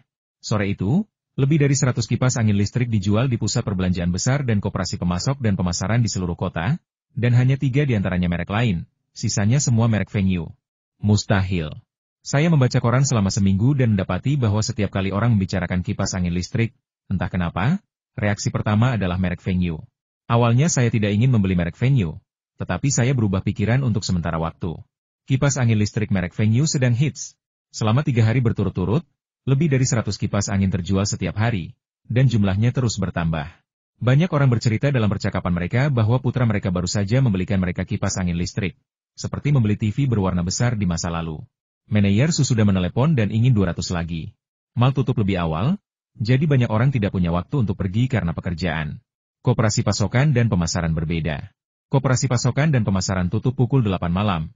Jadi mereka yang tidak punya waktu untuk bekerja datang untuk membeli di koperasi pasokan dan pemasaran. Di sanalah kami menjual paling banyak dan paling cepat. Beberapa hari yang lalu, manajer Su masih menyesali telah bertaruh 10.000 yuan dan akhirnya tidak menghasilkan uang sama sekali. Meskipun tampaknya lebih aman daripada membeli barang dan tidak akan rugi, itu tetap berarti masih ada 10.000 yuan yang tersisa di rekeningnya. Manajer Su tidak berpikir demikian. Baru beberapa hari, dan cuaca terpanas di Harbin belum tiba, tapi kipas angin listrik sudah laris manis. Tentunya akan lebih laku dalam beberapa hari, menguntungkan, dan tidak ada risiko. Bagaimana mungkin dia tidak memesan lebih banyak? Selain koperasi pemasok dan pemasaran, pusat perbelanjaan juga mulai menambah pesanan. Bahkan belum akhir pekan. Saat itu, kipas angin ini pasti sudah habis terjual. Saat ini, kipas angin merek lain sudah tidak lagi dijual di pusat perbelanjaan. Hampir semua orang hanya menginginkan Fengyu. Diproduksi oleh pabrik motor, harganya terjangkau, bergaya unik, ringan, praktis, dan aman. Bahkan First Department Store memasang spanduk di pintu masuk mall untuk mempromosikannya. Fengyu juga memanggil semua orang untuk rapat lagi. Salah satu alasannya adalah untuk merayakan popularitas kipas angin listrik merek Fengyu di Harbin. Semua orang telah bekerja keras beberapa hari terakhir, jadi ia akan memberikan bonus 20 yuan kepada setiap orang. Alasan lainnya adalah untuk mengajari mereka beberapa cara menerima pelanggan. Xiao Yu, pelanggan sudah datang, dan kau ingin kita memperlakukan mereka seperti ini? Lalu bagaimana mereka masih bisa membeli kipas angin listrik kita? Li Shiqiang mengerutkan kening. Bukankah Feng Yu bercanda? Semua orang tentu saja senang dengan bonus tersebut, tetapi pendekatan Feng Yu terhadap pelayanan pelanggan tidak dapat diterima oleh semua orang. Feng Yu berpesan kepada mereka bahwa ketika pelanggan datang, mereka tidak perlu memasang senyum palsu atau menawarkan teh, air, atau rokok. Sebaliknya, mereka harus bersikap tidak sabar dan membiarkan mereka membeli atau tidak. Saat ini, kipas angin listrik merek Feng Yu hanya terkenal di Harbin. Feng Yu tidak punya energi untuk membangun saluran penjualan di luar Harbin. Pasti akan ada orang-orang pintar yang datang kepadanya. Volume penjualan kipas angin listrik merek Feng Yu sudah ada. Pelanggan besar menindas toko, dan toko besar menindas pelanggan. Kipas angin listrik merek Feng Yu sedang langka saat ini, jadi pasti banyak orang yang ingin menjualnya secara grosir, jadi Feng Yu tidak takut tidak bisa menjualnya. Feng Yu bahkan mewaspadai pabrik motor tersebut. Ia menyuruh Wu Zigang memberitahu Direktur Zhao bahwa ada yang menyebarkan desas-desus bahwa kipas angin listrik merek Feng Yu adalah produk berkualitas rendah yang diproduksi oleh pabrik motor tersebut, dan mereka menuntut kompensasi dari pabrik. Direktur Zhao segera melapor kepada Direktur Li, dan semua orang di pabrik sepakat bahwa kipas angin listrik merek Feng Yu tidak ada hubungannya dengan pabrik motor. Pabrik motor hanya menyewakan gudang tersebut kepada perusahaan Taihua. Maka, beberapa orang menghubungi pabrik motor tersebut, berharap dapat membeli langsung dari sumbernya. Tetapi semuanya ditolak. Pabrik motor kami sama sekali tidak memproduksi kipas angin listrik merek Feng Yu. Sama sekali tidak. Beberapa orang yang bersikeras bahwa kipas angin tersebut diproduksi oleh pabrik motor langsung dikawal keluar oleh Departemen Keamanan Pabrik. Orang-orang ini tidak punya pilihan selain mencari pemegang merek dagang kipas angin listrik merek Feng Yu, Taihua International Trading Company. Begitu memasuki gudang perusahaan Taihua, mereka semua mengerutkan kening. Bukan karena lokasi perusahaan yang buruk, mereka pernah melihat kantor perusahaan di desa-desa kecil di selatan. Mereka terkejut dengan sedikitnya stok barang di gudang.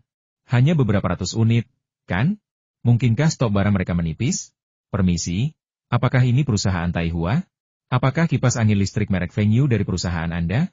Tanya Zhang Ruikun, seorang pengusaha dari Shenyang, dengan sopan.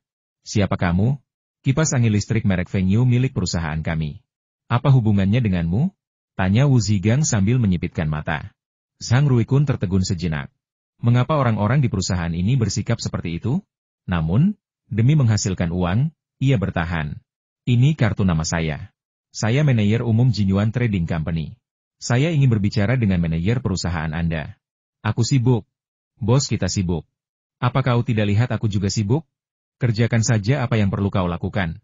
Zhang Ruikun membuka mulutnya lebar-lebar. Ada apa dengan orang ini? Apa kau tidak dengar aku ingin membicarakan bisnis dengan bosmu? Dengan sikapmu ini, apa kau tidak takut bosmu akan tahu? Kalau orang ini bekerja di perusahaanku, aku pasti sudah memecatnya sejak lama.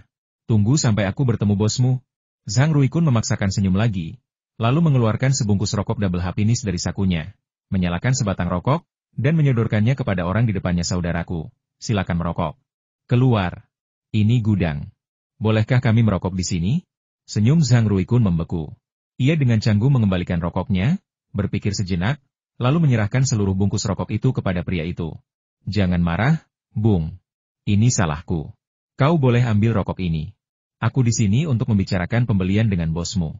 Aku ingin membeli kipas angin listrik merek Feng Yu. Wu Zigang lalu memasukkan rokoknya ke saku, lalu menatap Zhang Ruikun dan berkata, beli beberapa barang, mengapa kamu tidak memberitahuku lebih awal?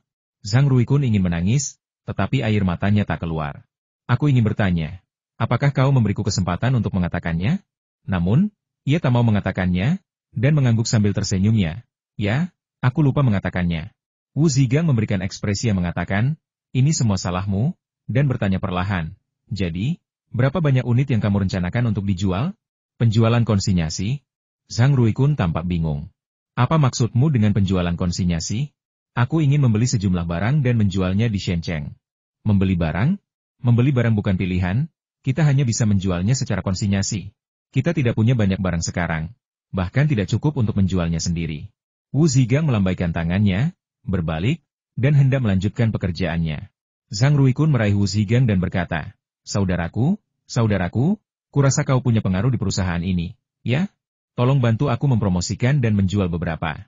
Tidak perlu banyak, 1000 saja sudah cukup, dan aku akan memberimu 1 yuan untuk setiap buahnya. Wu Zigang menepis tangan Zhang Ruikun dan menunjuk ke arah pintu gudang. Mau menyuapku? Keluar dari sini. Saudaraku, jika $1 kurang, kita masih bisa bernegosiasi. Gulungan. Maaf, Bung. Aku salah. Aku sebenarnya benci hal seperti ini. Banyak orang di selatan juga melakukan hal yang sama. Nah, Bung, bicara saja dengan bosmu dan minta dia menjualnya kepadaku. Harganya bisa dinegosiasikan. Bagaimana kalau 35 untuk setiap potong? Zhang Ruikun menghitung bahwa biaya kipas angin listrik ini hanya 30 yuan. Dan jika ia memproduksi lebih banyak, biayanya bisa lebih rendah lagi. Ia bisa memberi pihak lain keuntungan lebih dari 5 yuan per kipas. Dan jika ia membeli 1000 kipas sekaligus, itu akan menjadi keuntungan 5.000 yuan. Tentu saja, setelah dia mengangkutnya kembali ke Shenzhen, dia bisa mendapatkan lebih dari 10 yuan dengan menjualnya seharga 50 atau 60 yuan. 35? Itu bahkan tidak cukup. Lihat, yang kecil seperti ini harganya hampir 40, dan yang besar seperti ini harganya hampir 50. Karena kamu serius, aku akan memberimu beberapa informasi. Kalau kamu benar-benar ingin membelinya, datanglah besok pagi jam 10. Oke, aku sedang sibuk di sini, jadi sebaiknya kamu pergi. Zhang Ruiqiang pergi dan menelepon teman-temannya untuk mengumpulkan uang. Dia akan membeli lebih banyak lagi setelah bertemu bosnya besok. Melihat penjualan yang melonjak di Harbin, dia tahu dia akan kaya. Hal yang sama terjadi pada lebih dari selusin orang. Beberapa dari mereka berbicara di pintu, beberapa di kantor. Mereka semua membuat janji untuk datang dan berbicara langsung dengan bos pukul 10 besok pagi. Dan Feng Yu mengunjungi kantor Direktur Li di pabrik motor pada sore hari. Bos Feng, sekarang rumor beredar bahwa kipas angin listrik merek Feng Yu berasal dari pabrik kami. Sebaiknya Anda berdiri dan mengatakannya agar yang lain tidak salah paham. Direktur Li masih khawatir kipas angin listrik plastik ini akan disalahartikan sebagai produk berkualitas rendah, yang akan memengaruhi reputasi pabrik motor. Maaf, komunikasi saya dengan pihak surat kabar kurang baik terakhir kali, jadi mereka menggunakan gambar. Saya sudah mengklarifikasinya. Feng Yu menganggapnya lucu, tetapi ia mengangguk setuju. Gaji memang rendah akhir-akhir ini, dan meskipun ia berhasil menurunkan harga kipas angin hingga 20% hingga 30% dari harga merek lain, kipas angin tetap dianggap sebagai barang penting. Sejujurnya, meskipun itu kipas angin listrik baja, siapa yang rela menjatuhkannya? Sama seperti iPhone generasi selanjutnya. Saat pertama kali dirilis, Nokia menertawakannya siapa yang akan membelinya jika diluncurkan ke pasaran tanpa uji jatuh? Tapi apa yang terjadi selanjutnya? Siapa yang rela membuang ponsel seharga 5 atau 6.000 yuan? Penjualan Apple terus meningkat, sementara Nokia berubah dari pemimpin industri menjadi perusahaan yang merugi, dan bisnis ponselnya akhirnya dijual oleh perusahaan induknya. Prinsipnya sama, tetapi mentalitas Direktur Li dan rekan-rekannya sama dengan manajemen Nokia saat itu, terjerumus ke dalam kesalahpahaman tradisional. Tidak semuanya baik jika kuat dan tahan lama. Feng Yu sebenarnya tidak menyebutkan keuntungan lain kipas angin plastik ini rapuh. Itu bahkan lebih baik, karena jika rusak, Anda harus membeli yang baru. Dalam beberapa tahun, kondisi ekonomi masyarakat Tiongkok akan membaik, dan lebih banyak orang akan bersedia membeli kipas angin. Setelah mereka terbiasa menggunakannya, bagaimana mereka bisa bertahan hidup di musim panas tanpanya? Direktur Li, saya di sini hari ini untuk menyampaikan 2 hal. Pertama, saya akan memindahkan semua kipas angin listrik dari gudang pabrik selama 2 hari ke depan. Kedua, saya membutuhkan kipas angin ini lagi. Direktur Li, apakah Anda berminat untuk memperbarui kontrak? Mata Direktur Li berbinar. Batch lagi? Kalau kita punya 20.000 unit lagi, pabrik akan menghasilkan lebih banyak uang. Dan mungkin kita bahkan bisa mengganti gaji beberapa karyawan yang belum mereka terima selama beberapa bulan terakhir. Tentu saja saya akan tanda tangani. Syaratnya tetap sama. Kami jamin bisa memproduksi 20.000 unit dalam 5 hari. Tidak, 3 hari. Semua bengkel diwajibkan memproduksi kipas angin listrik, termasuk yang awalnya memproduksi produk militer. Pesanan militer dapat dipenuhi hanya dalam beberapa hari, asalkan pabrik bersedia bekerja lembur. 20.000 unit dalam 3 hari? Kalau begitu, saya mau 100.000 unit. Bisakah kamu memproduksinya dalam setengah bulan? Tentu saja, apa katamu? Berapa banyak yang kau inginkan? Direktur Lee hendak menjawab, tetapi ia mendapati angka yang didengarnya agak salah, dan tangannya yang memegang cangkir teh bergetar. 100.000 unit, seperti biasa. Deposit 10%, yang akan ditransfer ke rekening perusahaan Anda besok. Feng Yu berbicara sangat santai, seolah-olah ia tidak sedang berbicara tentang bisnis 100.000 kipas angin listrik, melainkan tentang $10. Bisa selesai dalam 15 hari. Tidak, 14 hari. Kualitas dan kuantitas terjamin, sama sekali tidak akan ada masalah. Direktur Lee sebenarnya ingin bertanya, Anda menjual kipas angin listrik berkualitas rendah seperti ini? Apa Anda tidak takut warga akan datang ke rumah Anda untuk mengeluh? Namun demi pabrik, ia menelan ludah. Semakin banyak mereka berproduksi, semakin rendah biaya produksi mereka. Dengan 100.000 unit, keuntungan mereka akan mencapai 850.000 yuan, yang tidak hanya akan menutupi tunggakan upah pekerja, tetapi juga dapat menutupi sebagian kekurangan biaya pengobatan. Feng Yu mengeluarkan kontrak yang telah disiapkan. Setelah Direktur Lee membaca dan menandatanganinya, ia memberitahu para direktur setiap bengkel untuk datang ke rapat dan menerima tugas. Kipas angin listrik ini harus diproduksi dalam waktu 2 minggu. Ketika para direktur bengkel mendengar bahwa bos produsen kipas angin listrik telah memesan lagi, dan kali ini sebanyak 100.000 unit, mereka sama gembiranya dengan Direktur Lee dan hampir melonjak. Mereka yang tidak mendapat bagian terakhir kali sekarang berebut untuk mendapatkannya. Produksi militer akan dihentikan untuk sementara, jadi kita bisa mendapatkan uang ini dulu. Siapapun yang memproduksi lebih banyak kipas angin listrik akan mendapatkan lebih banyak uang untuk pekerjanya, dan hidup manajer bengkel akan lebih mudah. Tentu saja, yang paling banyak dikerjakan kali ini adalah bengkel kedua Direktur Zhao. Lagi pula, Direktur Zhao lah yang mempekerjakan bosnya. Tentu saja, mereka semua mengerti bahwa jika terjadi masalah pada kipas angin, pabrik harus menjauhkan diri dari masalah tersebut, dan Direktur Zhao lah yang memikul tanggung jawab terbesar. Pukul 8 pagi, Feng Yu terbangun oleh ketukan di pintu. Inilah hal buruk tentang gudang ini, pintu besi besar itu mengeluarkan suara berdentang, dan gema di gudang itu begitu keras hingga memekakan telinga. Tuan Feng, ada lebih dari selusin orang berdiri di depan pintu. Sepertinya mereka pelanggan yang datang kemarin, lapor Wu Zigang, berdiri di depan Feng Yu yang sedang sarapan. Pangsit kukus berisi daging itu begitu berminyak hingga meneteskan minyak. Siapa yang mengetuk pintu? Feng Yu mengerutkan kening. Siapapun yang mengetuk pintu harus diusir. Beraninya mereka mengganggu tidurku. Tidak ada yang mengetuk pintu. Beberapa orang yang tidak kami undang mendengar berita itu dan datang sendiri. Mereka yang kami undang merasa tidak senang. Kedua kelompok itu saling dorong dan dorong, lalu mendobrak pintu kami. Wu Zigang juga agak terdiam. Pagi-pagi sekali, dan terjadi perkelahian di depan pintu. Siapa yang bisa senang? Tapi mereka tidak bisa marah. Mereka semua ada di sana untuk mengantarkan pesanan. Pergi ke pintu dan suruh mereka diam dan tunggu. Siapapun yang tidak sabar, keluar. Seperti yang kukatakan tadi malam, pasti akan ada banyak orang yang datang hari ini. Kalian semua harus waspada. Siapapun yang ingin masuk duluan, keluar. Wu Zigang turun dan berdiri di gerbang. Pintunya terbuka. Orang pertama yang masuk dipeluk oleh Wu Zigang dan beberapa orang lainnya. Aku ingat kamu. Kamu dari perusahaan Xinsheng, kan? Siapa yang mengizinkanmu masuk? Perusahaan kami tidak mau bekerja sama denganmu. Keluar. Apa maksudmu? Bukan apa-apa. Ini aturan bos kita. Bos kita bilang kita nggak akan kerja sama-sama siapapun yang nggak taat aturan. Kamu udah masuk daftar hitam perusahaan kita. Daftar hitam? Tahu? Pergi sana? Nggak ada gunanya tinggal di sini. Setelah staf perusahaan Xinsheng pergi, Wu Zigang dengan lantang berkata kepada yang lain, semuanya, dengarkan. Mereka yang setuju dengan kita kemarin akan masuk pukul 10. Kalian yang datang sendiri bisa masuk setelah pukul 10.30. Siapapun yang ingin masuk lebih awal, membuat keributan, atau tidak puas dengan aturan kita, silakan keluar. Dengan contoh perusahaan Xinsheng, semua orang menjadi jauh lebih patuh. Yang paling menyebalkan adalah pintu gudang terbuka lebar, dan mereka bisa melihat Wu Zigang dan beberapa orang lainnya bermain poker di dalamnya. Matahari semakin tinggi, dan suhu semakin tinggi, tetapi mereka hanya bisa berjemur dan bahkan tidak berani minggir untuk mencari tempat teduh. Siapa yang tahu kapan bos aneh perusahaan ini tiba-tiba mengizinkan seseorang masuk? Bagaimana jika mereka tidak mendengarnya atau tertinggal? Tepat pukul 10, rombongan pertama, setelah Wu Zigang dan rekan-rekannya memeriksa kartu nama mereka, masuk lebih dulu. Di bagian terdalam gudang, rombongan pertama melihat sekeliling tetapi tidak melihat bosnya. Mereka hanya melihat seorang pemuda duduk di depan mereka. Hai teman-teman, di mana bos kalian? Feng Yu sangat marah. Ini dari perusahaan mana? Tatapan macam apa itu? Tidakkah kau lihat mereka semua berdiri dan hanya aku yang duduk?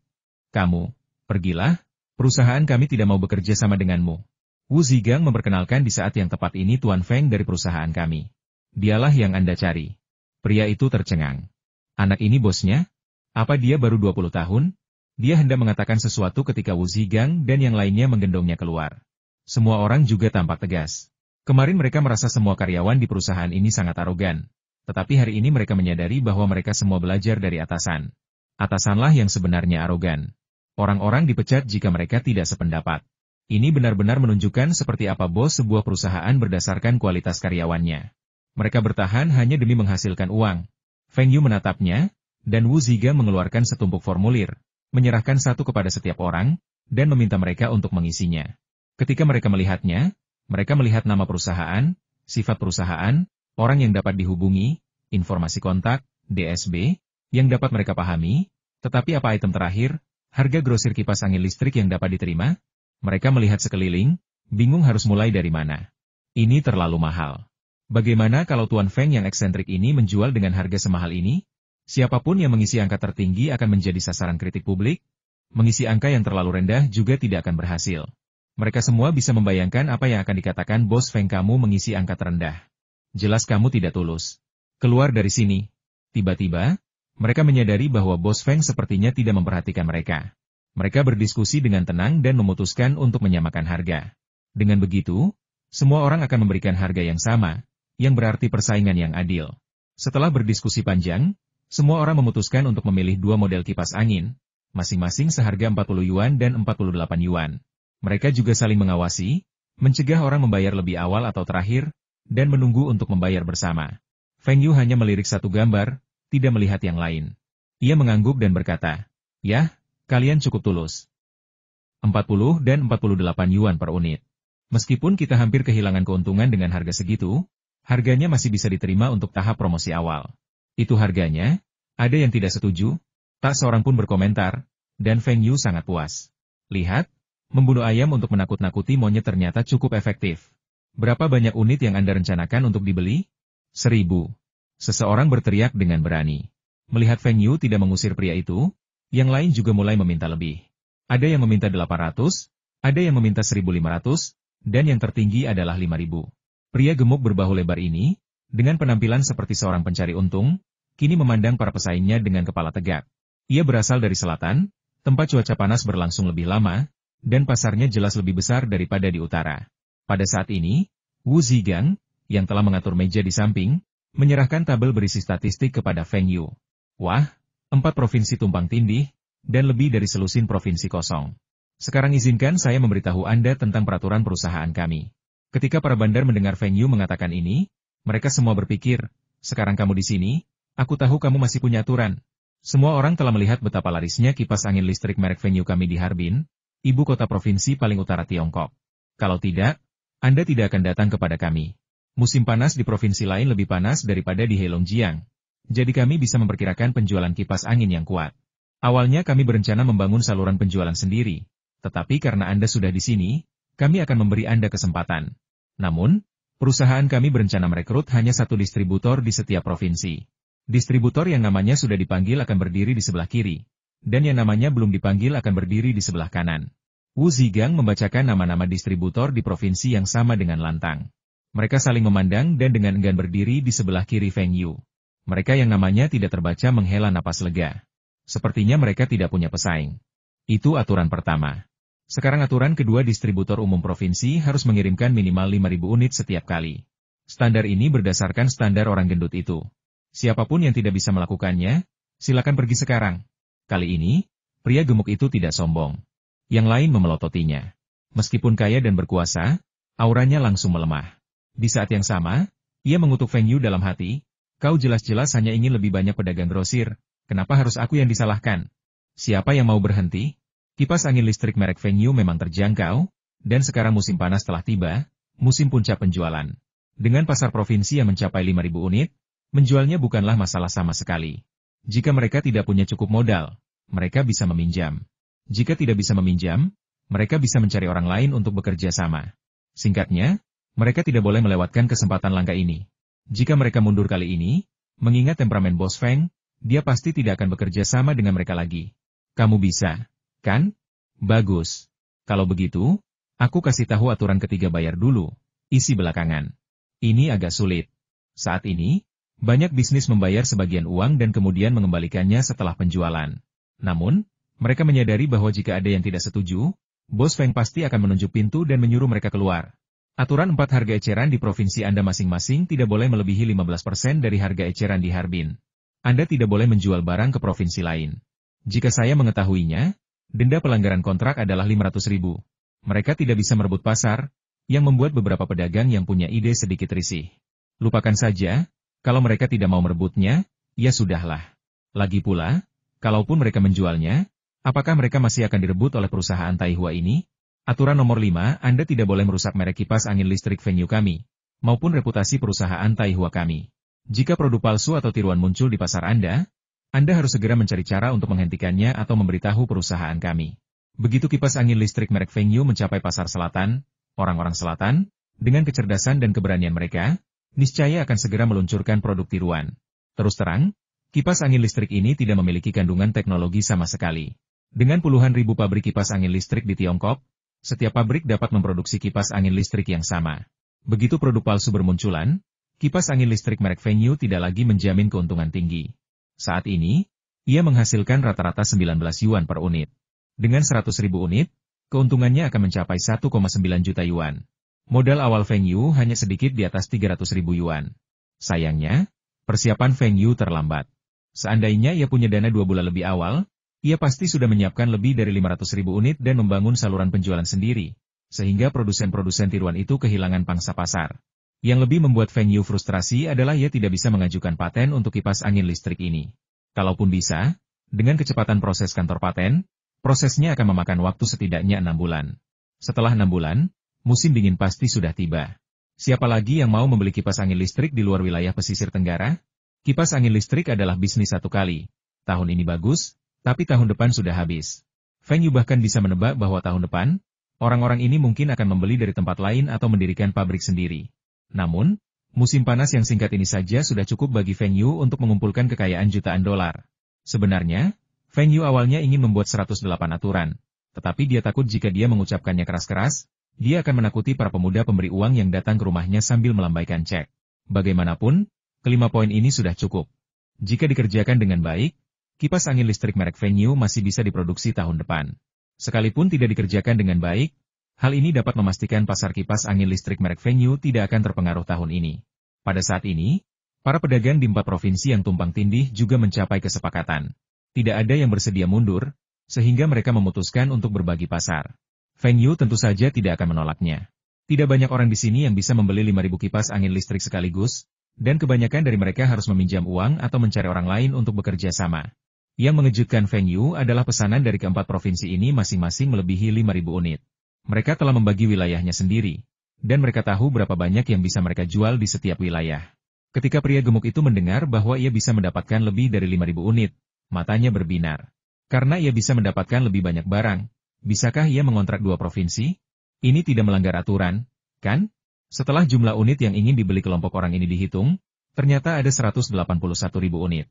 Dan pria gemuk itu, dengan 12.000 unit, mendominasi pasar di 2 provinsi utama di Tenggara. Semua orang naik ke atas untuk menandatangani kontrak, menyepakati bahwa barang akan dikirimkan dalam 3 gelombang, dengan jarak 1 minggu. Gelombang pertama akan dikirimkan minggu ini, secara tunai. Alasannya adalah untuk meringankan modal kerja mereka. Sekalipun mereka memberikan semuanya sekaligus, mereka tidak akan mampu menghasilkan uang sebanyak itu. Faktanya, perusahaan Taihua tidak mungkin mengirimkan begitu banyak barang sekaligus. Awalnya ada yang bilang mereka tidak sabar dan ingin mengambil semua barang sekaligus, tetapi ketika melihat Feng Yu menyipitkan mata, mereka langsung diam. Ini hal yang baik. Meskipun jumlahnya sedikit, dana mereka pasti bisa balik modal. Mungkin mereka tidak perlu berbagi uang dengan orang lain dan bisa membeli sendiri seluruh kipas angin listriknya. Setelah mereka pergi, orang-orang yang menunggu di luar menjadi cemas. Mereka semua tampak memegang kontrak. Mungkinkah mereka sudah mengambil semua barangnya? Wu Zigang mempersilakan mereka masuk, dan mereka semua berlari kecil menghampiri Feng Yu, mengobrol tentang membeli sejumlah kipas angin listrik. Kamu nggak tahu aturannya? Diam. Siapapun yang ngomong sembarangan lagi akan dikeluarkan. Seperti biasa, Wu Zigang memberi mereka formulir. Mereka yang duplikat berdiri di sebelah kiri, dan mereka yang bukan duplikat berdiri di sebelah kanan. Syaratnya sama seperti sebelumnya, minimal 5.000 unit per provinsi. Dibagi di antara Anda, perusahaan Taihua tidak akan bertanggung jawab, tetapi Anda hanya dapat menjadi distributor provinsi atas nama satu perusahaan. Orang-orang yang tersisa cemas. Mereka semua telah dibawa ke atas untuk menandatangani kontrak. Apa yang harus kami lakukan? Kami bisa menerima syarat-syarat yang baru saja Anda sebutkan. Saat ini, hanya ada 7 provinsi di wilayah barat yang tidak memiliki diler. Provinsi-provinsi ini terletak di dataran tinggi dan dihuni banyak masyarakat nomaden, sehingga pasokan listrik menjadi masalah. Penjualan kipas angin listrik pasti tidak akan terlalu bagus. Feng Yu juga menurunkan persyaratannya. Bagi yang tersisa, mereka yang bersedia menjadi distributor di provinsi-provinsi tersebut dapat tetap tinggal, dan mereka yang tidak bersedia dapat pergi. Melihat sikap tegas Feng Yu, beberapa orang menggelengkan kepala dan pergi. Pada saat yang sama, mereka pun memutuskan, bukankah ini hanya kipas angin listrik plastik murahan dan berkualitas rendah? Jika kami tidak bisa membelinya dari Anda, kami akan kembali ke pabrik dan membuatnya khusus. Dan ketujuh provinsi itu akhirnya diambil alih oleh 7 orang. Feng Yu tidak menetapkan bahwa orang-orang ini harus menjual grosir lebih dari 5.000 unit sekaligus, grosir 1.000 unit sudah cukup. Feng Yu ingin kipas angin listrik merek Feng Yu tertanam kuat di hati masyarakat, sehingga orang-orang di seluruh negeri akan mengingat kipas angin listrik merek Feng Yu dan menciptakan efek merek. Di masa mendatang, merek Feng Yu ini pasti akan mendatangkan lebih banyak keuntungan bagi Feng Yu. Tuan Feng, totalnya ada 238.000 unit. Stok atau pesanan kami tidak banyak. Dan kami masih perlu menyimpan beberapa di provinsi ini. Kami harus memesan setidaknya 130.000 unit dari pabrik motor. Wu Zigang menyerahkan tabel statistik kepada Feng Yu dan melaporkan situasinya pada saat yang bersamaan. Yah, lumayan. Mulai besok, kita lihat uangnya. Atur urutan pengambilan barangnya, dari utara ke selatan. Kita ingin kipas angin listrik kita terjual di seluruh negeri. Direktur pabrik Li terus tersenyum sejak pagi tadi. Dalam rapat pagi, para direktur bengkel mengatakan para pekerja sangat termotivasi, menyadari masih ada pekerjaan yang harus diselesaikan dan bahwa mereka akan segera menerima gaji tertunggak dari beberapa bulan terakhir. Lihat, ketika para pekerja melihatnya hari ini, mereka semua memandangnya dengan hormat. Namun, Direktur Li sendiri masih sedikit khawatir. Setelah produksi kipas angin listrik ini selesai, apa yang akan dilakukan pabrik pada paruh kedua tahun ini? Dang. Direktur Li, Tuan Feng dari perusahaan Taihua ada di sini. Silakan undang dia masuk. Benar saja, kata-kata pertama Feng Yu saat mereka bertemu membuat Direktur Li sangat bahagia. Direktur Li, kami sedang memesan tambahan kipas angin listrik ini. 150.000 unit sudah ideal.